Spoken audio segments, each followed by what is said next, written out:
Hello everyone, welcome to another lesson on the subject e-commerce and internet marketing. This is Brian Sasibuche, the instructor for this subject. And for today, we will talk about chapter 2 of this subject, the World Wide Web and the internet. So the following will be the content of the part 1 of chapter 2. So we will talk about the evolution of the World Wide Web, web browsers, the internet, history of the internet, the residents and users of the internet, who owns the internet, surfing the net, downloading the web pages, internet in the Philippines, internet capabilities and application in the business, the electronic mail, email versus the telephone and postal mails, universal resource locator or URL, the email address, the top level, domain names, and country of location. So after studying this chapter,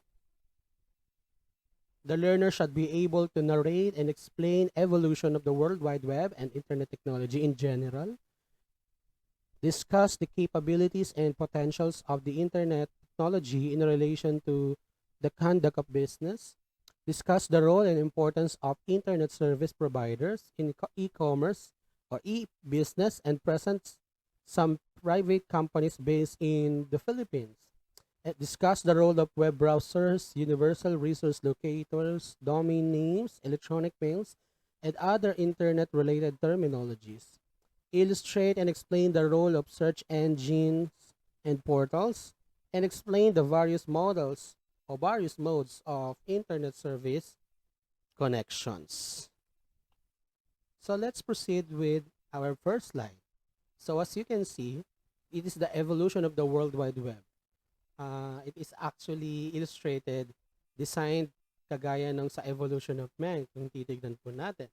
And if you look at the bubble or pop-up bubble sa mind ng mga nasa o ng mga ng tao dito, you can see the differences among the bubbles or yung minds nila. Kung titignan nyo dun sa pinaka simula, it's like a plain text website. And then the second one is it's like a search engine, a Google search engine. And the next is, of course, research. And then at the last part is you can see the icons of so many applications in a mobile device. So those three, I think we can say that these are the websites accessible or accessed using desktop computers or laptop or any other computer, and the one is the mobile devices. So in the early stages of the evolution of information technology affecting communications and data transfer via electronic mail or email was perceived as the promising aspects of internet phenomenon. And at that time, the World Wide Web appeared to be the most exciting and relevant aspect of the internet. We can say, or we can thanks to software consultant Tim Berners-Lee and Vinton Cerf. It was reported that time Berners-Lee was at CERN. It is a European laboratory for particle physics in Switzerland, where he was working on ways to improve information sharing and document handling between the research scientists both at CERN and throughout the world. So using the concept of hypertext, the effects or the effort resulted to a program that allowed pages containing hypertext to be stored on a computer in a way that allowed other computers access to the pages. Berners-Lee called his systems of documents linked by hypertext the World Wide Web, or simply the web.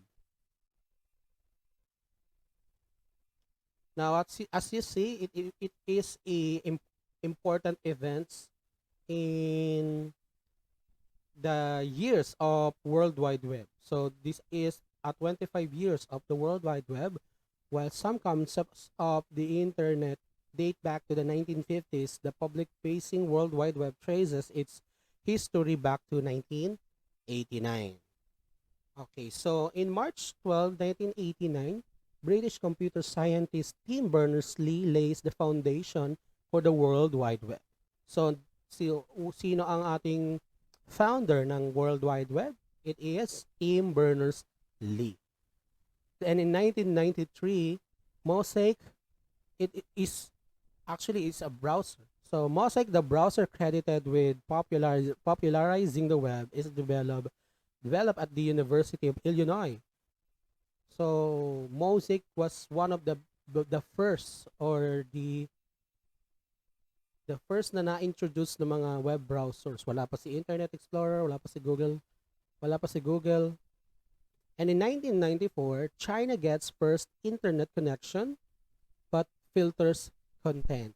So, nagkaroon na rin ng internet connection si China, pero hindi lahat ay accessible. Kung tatandaan natin, ang China ay talagang, pagdating sa information, hindi talaga sila ganun ka-open na nagbibigay. Unlike sa ibang bansa, talagang open book. And in 1995, Microsoft releases Internet Explorer. So that was the time na nagagamit na natin ang Internet Explorer. Now, the White House launches its website www.whitehouse.gov, and some users who enters a .com address end up at a porn site that time. And in 1996, Finland's Nokia launches first mobile phone with internet connectivity. So look at the picture. That was a Nokia mobile phone during that time. It's like a mini version of notebook or laptop, no? And in 1998, Google begins operations and quickly growing into the leading search engine. So nung na-introduce si Google or si Google Search, mas maraming gumamit sa kanya compared dun sa mga naunang mga browsers or web browsers. Now, in 2000, the internet virus I Love You infects millions of computers around the world. So, the I Love You virus, ito yung unang-unang isa sa mga nakagimbal sa buong mundo na virus that actually naka-embed sa mga email, and once na open ito, ay talagang naman magkakaroon ng mga ng malfunction sa computer system, talagang mai-infect talaga ang buong computer system. And FYI, I Love You virus was invented by a Filipino, a student actually from a university or let's say from, to be exact, AMA University, where I studied. And in 2001, Napster, a widely popular music swapping service, is ordered shuttered by the U.S. court.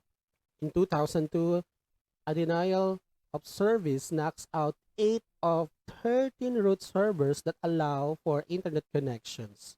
In 2005, the number of people connected to the internet tops 1 billion.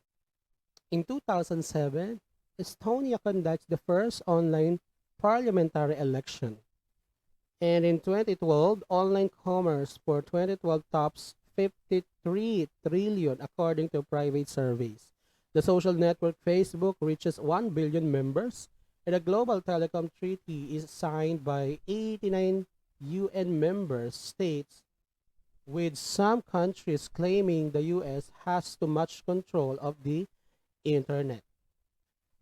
And in 2013, some 2.7 billion people worldwide are connected to the internet, around 40% of the world's population. And going through this lesson, you will see hindi lang yan 2.7 billion, napakarami na ng connected with the internet.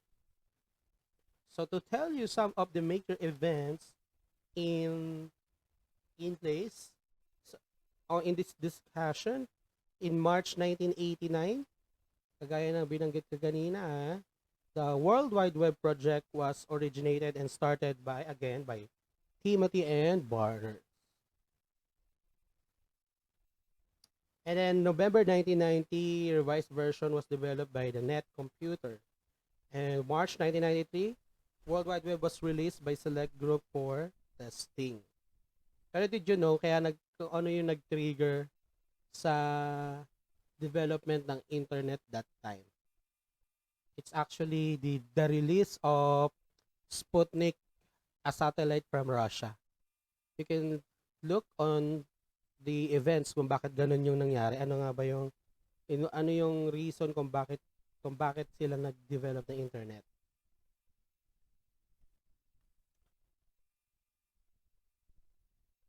Now, some of the important terms that I have discussed during the timelines are the following: web pages, websites, World Wide Web, and internet service providers. So when we say web pages, these are pages on the web contained several pages of, or series of documents which aside from text contents. It had graphics, video, and audio as well as hyperlinks. So yung mga web pages, as simple as page, parang kung ano man yung nasa screen mo as you open your web browser, that is a web page. And once na yung web page ay pinagsama-sama, it is called website. So the collections of related, it is a related web pages. Now, World Wide Web, this is the collection naman of internet sites or internet websites and hosts. And the internet service providers are company that provides internet connections and services to individuals and organizations. Now, these are web browsers. To be able to access the internet, users need a browser and scan through the web pages of a website. So web browsers are client computer programs designed to locate and display information on the web. So a web browser that consists of a software application used to access and view web pages stored in the web servers. So the browser converts the HTML files into web pages that display the text, images, or fixed or animated, video, and sounds. And among the most popular web browsers today are Opera, Google Chrome, Safari, Mozilla Firefox, Internet Explorer, and Microsoft Edge. Okay, so for sure familiar na kayo sa lahat ng ito. I think the most powerful today web browser is Google Chrome. Opera browsers are actually the proprietary web browsers in devices, in mobile devices, right? Pero in a smartphone, Google Chrome, meron na din. While in Safari naman is a proprietary web browsers in Apple devices, such as iPhone or Apple computers. Now, the developments in the web led to the popularity and wider acceptance of various websites that are interconnected to one another, thus forming a sort of network. So the network of websites grew in number and in rapid mode alongside the development of web browser systems that allow easy visits or surfing over the websites. So it began a new era of networking or linkaging, not in the usual physical world, but connectivity in the cyberspace. So the linkage or interconnection being among networks in space led to a new terminology known as the internet or the internet, a fusion of interconnection among networks, or the term internet for short. So from the network of organizations based in the United States and Europe, the network eventually became a global in scope. So the internet is not owned by any single entity and is accessible to anyone with the means to connect.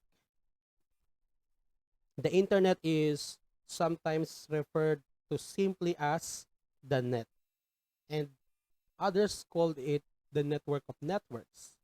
So the internet is a vast network that connects computer all over the world. Through the internet, people can share information and communicate from anywhere with an internet connection. So while the internet is generally perceived as something about computers, the reality is that it is not. Now, as you can see here, these are this is actually an image illustrating business uses of internet. Actually, yung internet hindi lang sa business, 'di ba? Kung for sure alam natin na kahit sa mga tahanan natin, we have the access in the internet.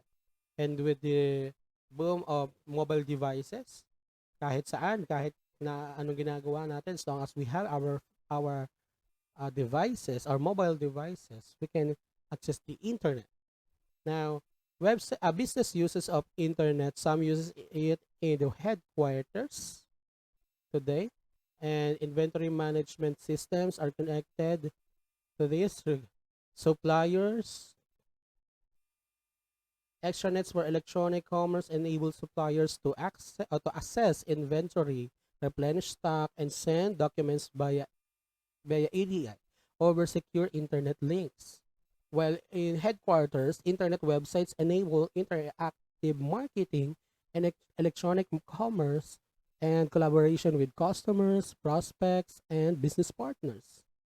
Business partners naman can use the internet for email, file transfer, discussion forums, and extranet access to internet resources. Customers can shop at e-commerce websites for products and services with interactive service and support. And of course, remote offices, intranet links with remote employee sites connect virtual teams for interactive communication, collaboration, and computing. And outside the business, tayo naman, kagaya ng ginagawa natin ngayon, nag-aaral tayo. So we are using internet to be able to have a class discussion or synchronous or asynchronous classes. Diba? Hindi na natin kailangan mag face-to-face. With the use of the internet, we can meet virtually anytime, anywhere. Now, let's see the history of the internet. So, here I have shown here illustration of some of the most important events in the history of the internet. So, in 1960s, as you can see, personal computers are used in the offices. Kung natatandaan nyo sa MIS, na-discuss din natin itong mga ito. And in 1970s, networks are standards na. Computer networks are standard in the offices. In 1980s, the use of email has been implemented. In 1990s, web pages, ayan, symbol kasi ito ng web pages, those how to tell this? The braces with the slash at the middle is a symbol na ito ay a website or a web page. And in 2000, of course, itong mga web pages na ito are collected, interconnected, and Google is one of the company that enables us to search or surf the internet.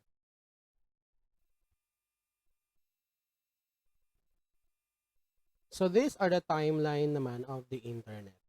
So ARPANET in 1969, the first version of the internet is created and used to link computers at UCLA and Stanford. Okay, so the program pala ng internet or the internet pala before is called the ARPANET. It is actually a research program.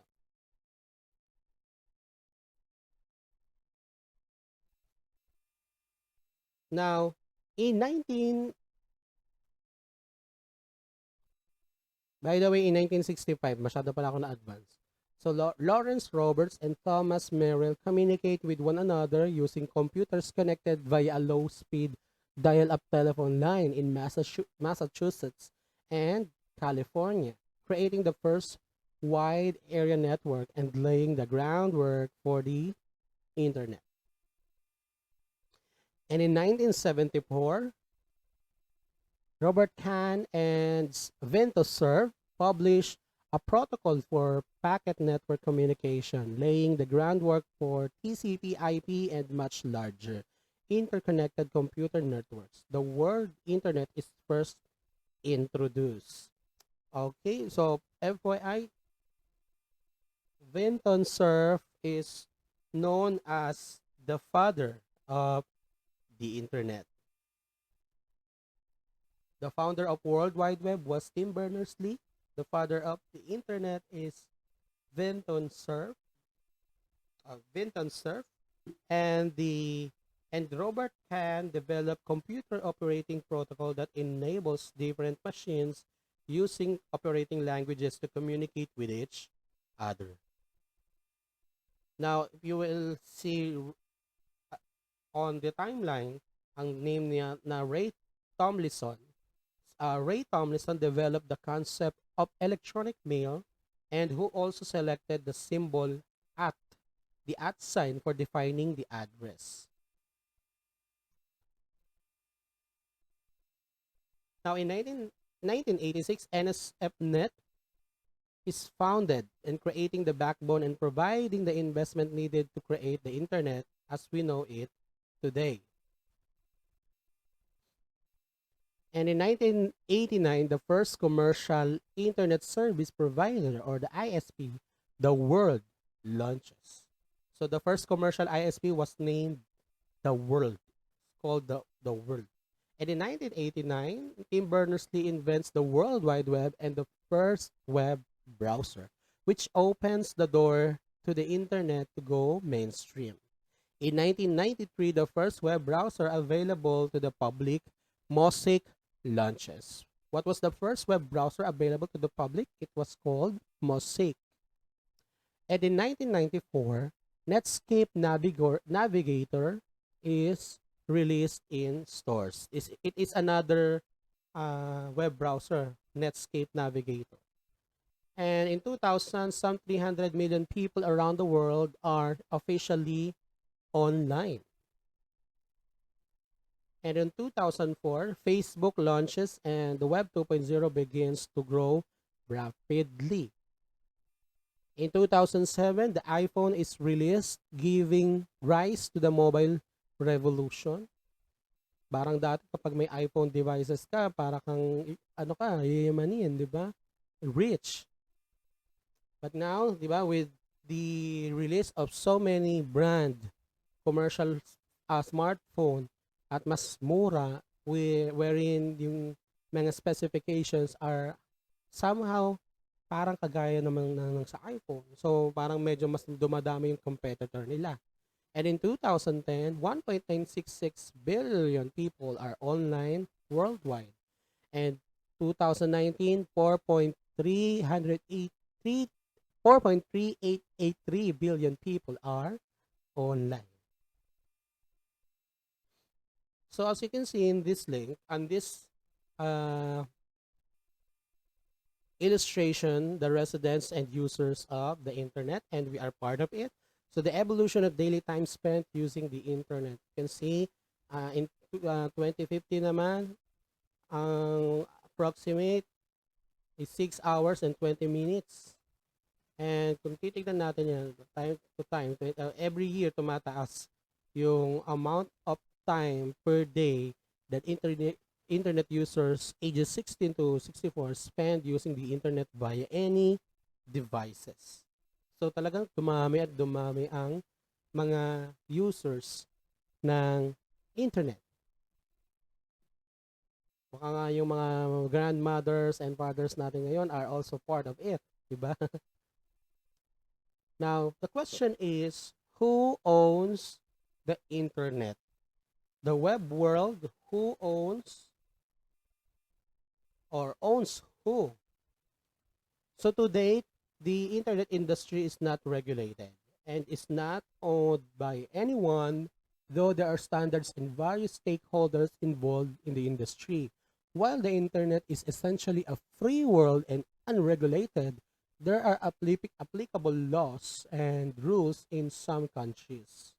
So in the Philippines, the e-commerce law was enacted in the year 2000. So Republic Act number 8792, or otherwise known as the E-commerce Act of 2000, is titled an act providing for the recognition and use of electronic commercial and non-commercial transactions, penalties for unlawful use thereof, and other purposes. The e-commerce law was in effect since June 14, 2000. So other than the e-commerce law, there are other applicable executive orders, administrative orders, and memorandum circulars issued by concerned government offices. Example, the Commission on Information and Communication Technology, or the CITC, and the National Computer Center in regard to ICT in general. For instance, there is CITC Memorandum Circular Number 1 setting guidelines in the administration of the PH domain, or the .ph domain name, which was made effective on October 15, 2004. Now let's see the surfing the net. So of course, paano ba tayo makakapag-surfing sa internet? Paano tayo makaka-dive into the massive and a mass world of the internet? So of course, we are going to use a search engine. So a search engine is a software program that helps people find the information they are looking for online using keywords or phrases. Search engines are able to return results quickly even with millions of websites online by scanning the internet continuously and indexing every page they find. Surfing the net, some of the these are some of the web browser, the search engines that are being used today. So, of course, we know Google search. Actually, Google is the name of the company, and Google has so many softwares, and one of it is the Google search. Kaya kung sasabihin natin, kapag meron tayong kaibigan at naghahanap ng tanong, sasabihin natin, i-Google mo. Actually, it's not i-Google mo. It should be i-Google search mo, because Google search is the name of the software. Google is the name of the company. And aside from Google, of course, so many web search engines such as local.com, yahoo.com, Facebook is also a search engine na. Kasi kung titignan nyo, meron siyang search bar dun sa taas, right? And of course, Blogger, Technorati, YouTube, Backpage.com, Bing.com, and so on and so forth. And and for your information, in the Philippines also, we have the first search engine na dinevelop ng Pilipino, which is tinatawag na yehe.com. The problem is, ngayon ay hindi na siya naka-up, hindi na siya accessible because nagkulang ang ating government to support this project.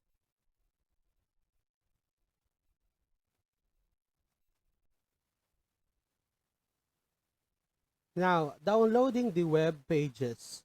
Of course, in order to, during the time na nagsisurf tayo ng internet, we have to understand that every web pages is being downloaded from the server to your monitors or to your devices. So, what is uploading versus, or what is the difference between uploading and downloading? Okay, so uploading is the process of putting web pages, images, and files onto a web server. So a web server is a place wherein websites are being stored. So downloading is the process of getting web pages, images, and files from a web server. So going through or surfing the internet means going places around the world through the electronic network and using the mouse and keyboard attached to the computer. So as you can see in this image, or workstation equipped with a personal computer with internet capability. What happens is a series of tasks done that leads to viewing or downloading certain contents of the website visited by the surfer or user. So with the mouse and browser, the user or surfer browses through the internet, resulting to a series of information flow towards the website being accessed and back to the workstation.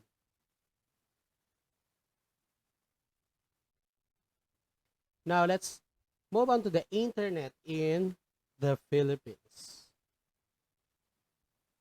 So, internet in the Philippines traces its root to the efforts of the Department of Science and Technology and Industrial Research Foundation when in the year 1993 a technical committee was convened comprising of representatives from the Ateneo de Manila University, De La Salle University, and the University of the Philippines.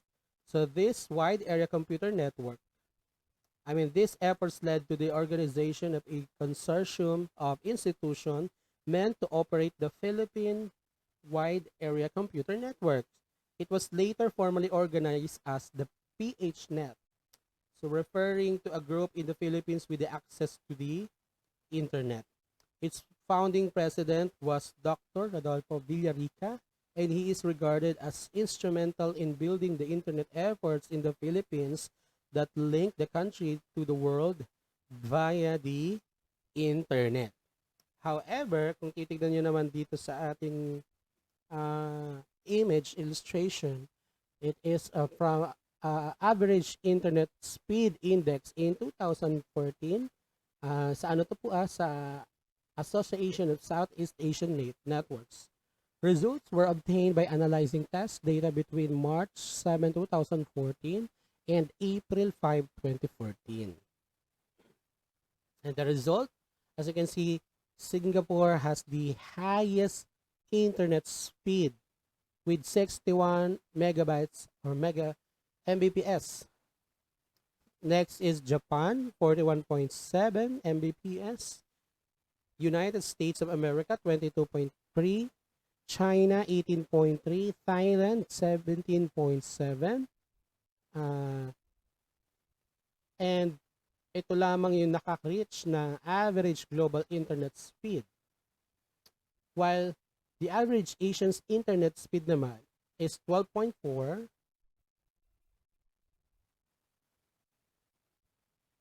And as you can see, Vietnam got this at this bracket, 13.1 Mbps. And the next, ito na yung mga medyo mabagal ang kanilang internet. Cambodia has 5.7 Mbps, Malaysia 5.5 Mbps, Myanmar 4.9, as well as Brunei. Indonesia has 4.1 Mbps, Laos Mbps, and in the Philippines, 3.6 Mbps. How sad that we have this position na mababa ang internet speed. And in Asia Pacific countries, internet speed in the first quarter of 2015, in Mbps po ito average speed in Mbps. As you can see, South Korea has the highest internet speed, followed by Hong Kong, Japan, Singapore, Taiwan, New Zealand, Australia, Thailand, Sri Lanka, Malaysia, China, Vietnam, and the third place is Philippines with 2.8 Mbps, which is mababa pa din.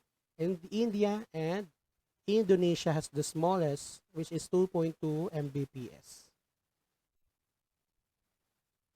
Now, internet in the Philippines, some of the internet service providers are, of course, alam natin ito. Napakarami nila, pero ito yung most common.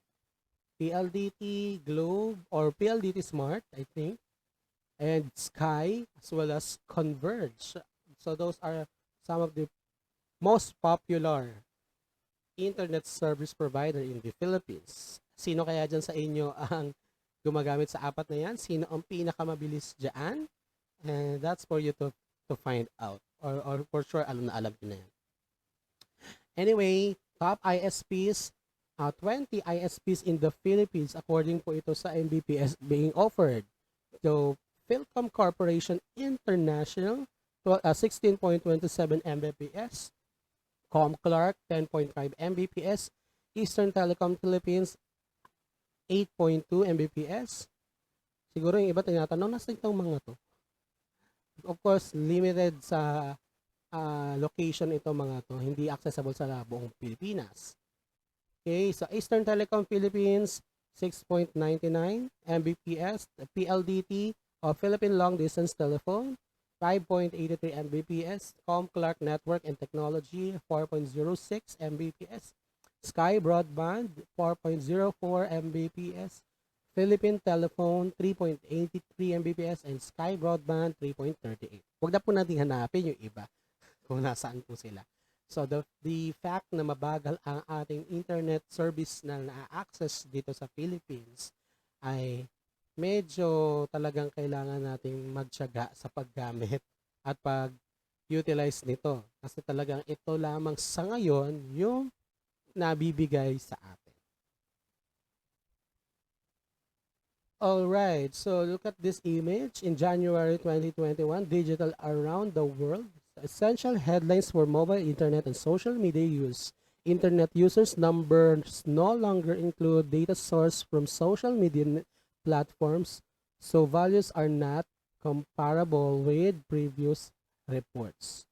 So, 7.83 billion, okay, ang total population. And 5.22 billion doon ay users ng mobile phone users or unique mobile phone users. So imagine 66.6 ang mula sa sa total population, and 56.4 na lang ang hindi nakaka-afford or access sa a unique mobile phone or devices. And we are talking about billion 66.6, that is 5.22 billion people. And with those people naman, internet users 4.66 billion. So ilan din ang nakakapag-access ng internet, and 59.5% out of the 7.83 billion ang users ng internet, and 53.6% naman nito ay active social media users with 4.20 billion users. And look at this, the daily time spent using social media, average amount of time in hours and minutes that internet users aged 16 to 64 spend using social media each day. And mabagal ang internet sa Pilipinas, pero tayo ang nangunguna na babad sa paggamit ng internet. Look at the result. Okay? So 4 minutes and 15. I think 4 hours and 15 minutes ang average use. Grabe, no? Napakalaki. Imagine Japan has 51 minutes lang, almost an hour lang ang pinakamatagal sa average na tao sa sa Japan. And tayo 4 hours. So that means talagang tayo ay buhay na mga netizens, right? And that's why sa ating bansa, kung titignan ninyo, halos lahat, karamihan talagang buhay ay virtually present sa mga social media such as Facebook, Instagram, Twitter, even in other platforms such as YouTube. Diba? So, meron pa kaya tayong nagagawa nito? Marami pa kaya tayong nagagawang activities sa bahay? Well, some of the Filipinos are using the internet as part of their work, requirements sa trabaho, kagaya ng ginagawa natin ngayon, ako sa akin, sa pagtuturo. So I am using the internet to be able to connect with my students. And how about those people who are not working, who are not studying, and just browsing the internet, just watching anything on the web, on the internet, and surfing, or nag-slide lang, scroll lang sa Facebook and Twitter. So pinapakita lang talaga dito na talaga ang mga Pilipino ay sobrang babad sa paggamit ng social media, sa paggamit ng kanilang smartphone. And I hope na hindi ito yung maging reason para ma-lessen o mag-weak yung relationship natin sa ating family, sa ating friends, and lalo na sa mga taong napakalapit sa'yo. Now, internet capabilities and application in the business. So while the application of the internet was initially limited to sharing and transferring of data as well as sending of messages through its electronic mail capability, the development of a variety of hardware and application software along with the advent of the so-called convergence has made the internet extremely popular. That is, that it has brought forward a new way of doing the business. That is the so-called e-commerce or e-business. So e-commerce in full electronic commerce, maintaining relationships and conducting business transactions that include selling information services and goods by means of computer telecommunications networks. So in a more specific sense, internet technologies offer the following capabilities: email, file storage, website creation, www or World Wide Web access, or simply surfing the web, searching the search engine, chat room, internet portal service, and VoIP or the voice over internet protocol.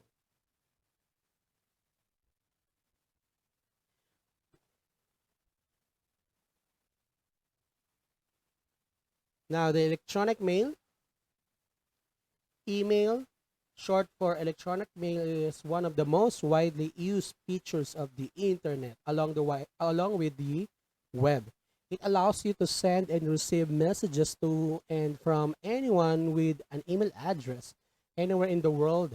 Email uses multiple protocols with a TCP/IP suite, or TCP stands for Transmission Control Protocol, and IP naman stands for Internet Protocol.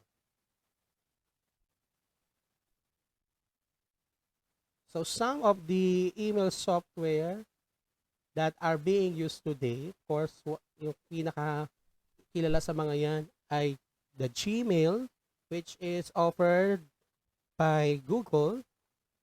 And of course, we have the Yahoo Mail and Microsoft Outlook. Aside from that, meron ding inbox.com, mail.com, Zoho Mail, Short Mail, GMX, Fastmail, and hashmail.com.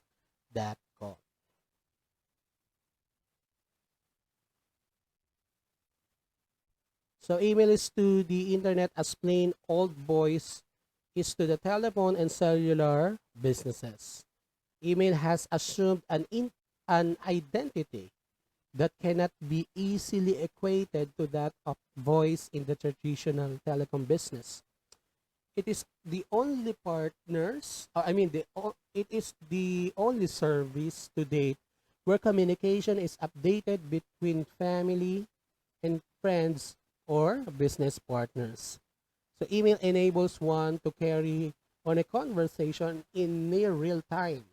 So the email letters enable people to engage in quick discussions about important and benign topics. Other than sending over letters by composing it online using the favorite email handling software, other forms of information in other formats like audio and images can be sent over as file attachments or enclosures to the delight of the receiver. Now, this table is a comparison of email, post, and telephone. So with the criteria such as the speed, security, interactivity, formality, as record, and multiple recipient, kung titignan po natin, lahat kay email ay maganda. Aside it is fast, it is moderate, and it is cheap, mas affordable ng marami. Ang comparing sa mga sa Postmail, which is low in speed, 'di ba? Tumatagal ka ngayon ng ilang linggo or months pa nga. And of course, telephone instant. Instant ang ang speed.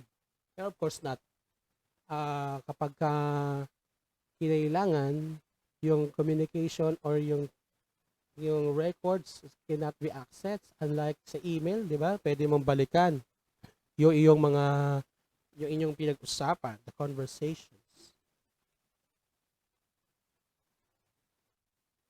Now, what is a universal resource locator?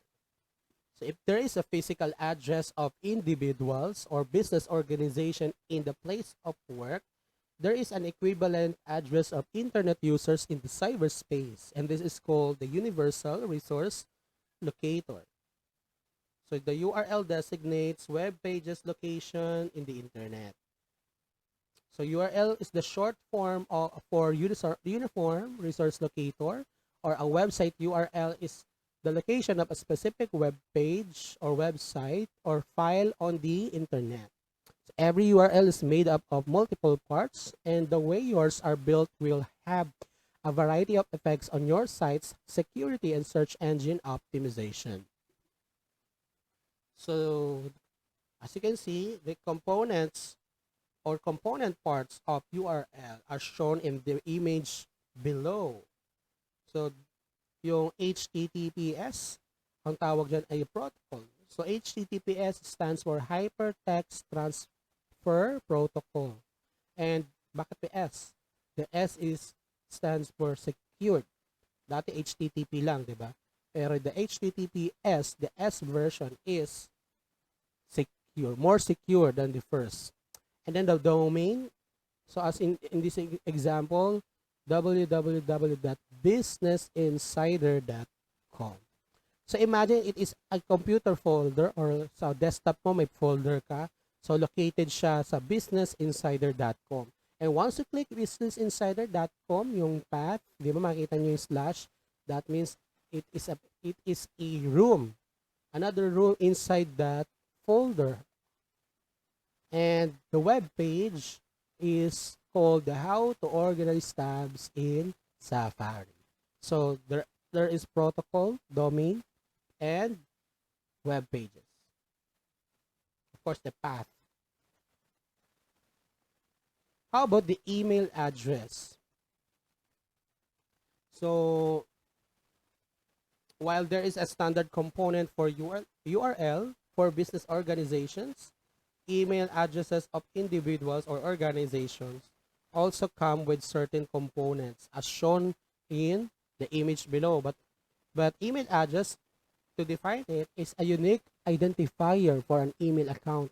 It is used to both send and receive email messages over the internet.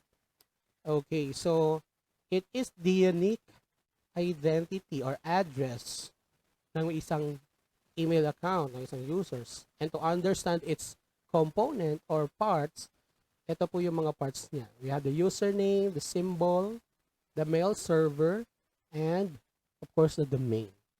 So in this example, the username was J Martinez, which is actually coined mula sa kanyang pangalan. Diba? And then the @ symbol, and then the mail server. In this example, Silver Stars Graphics. Sa iba naman sa atin, Gmail, iba naman Yahoo Mail, or whatever the mail server.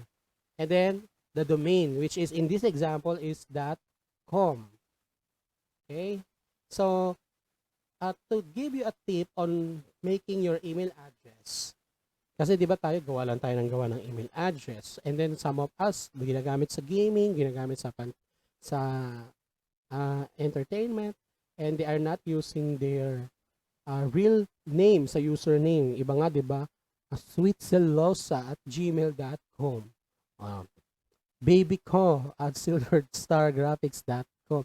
So, so in business related activities, you should use your professional email or your email professionally. Okay? Making sure that it is named after you, hindi po yung kani-kanino. Okay?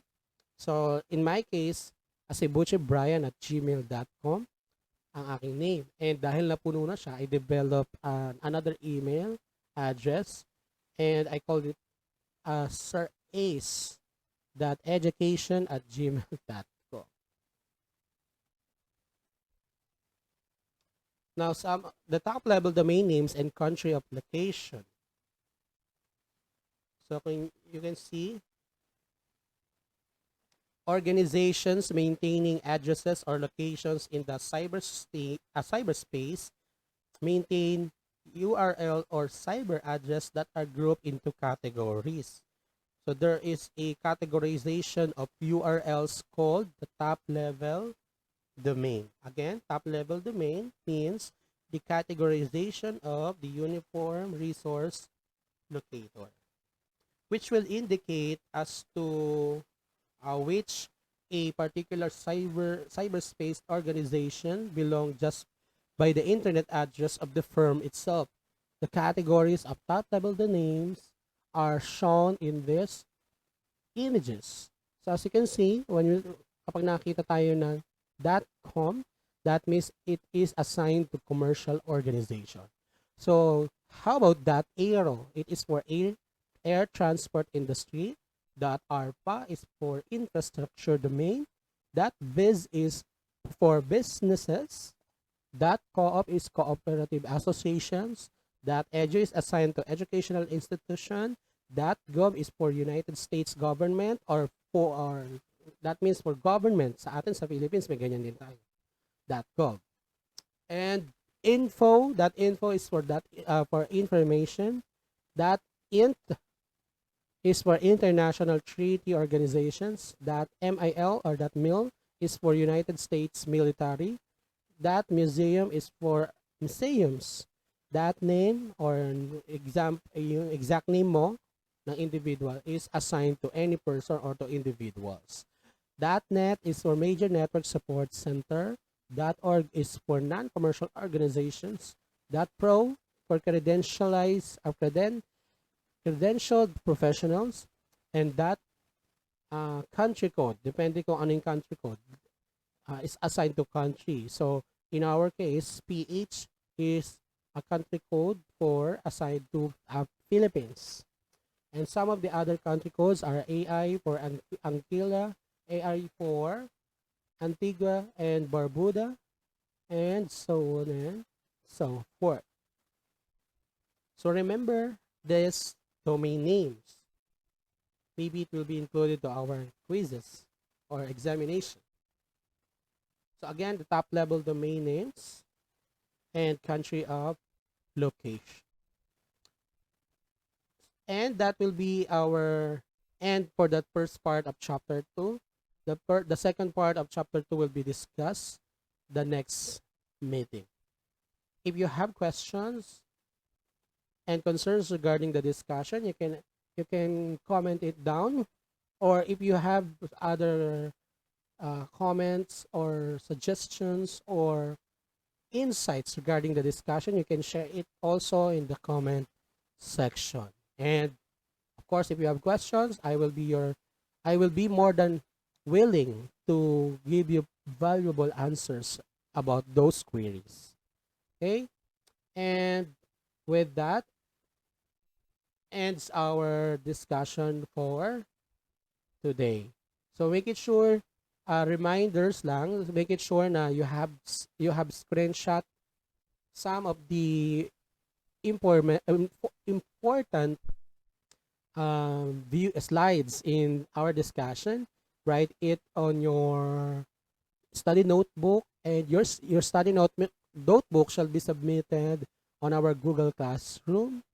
And of course, we will be we will be having our performance task. You can open your Google Classroom to read the component or the instructions for our performance task today.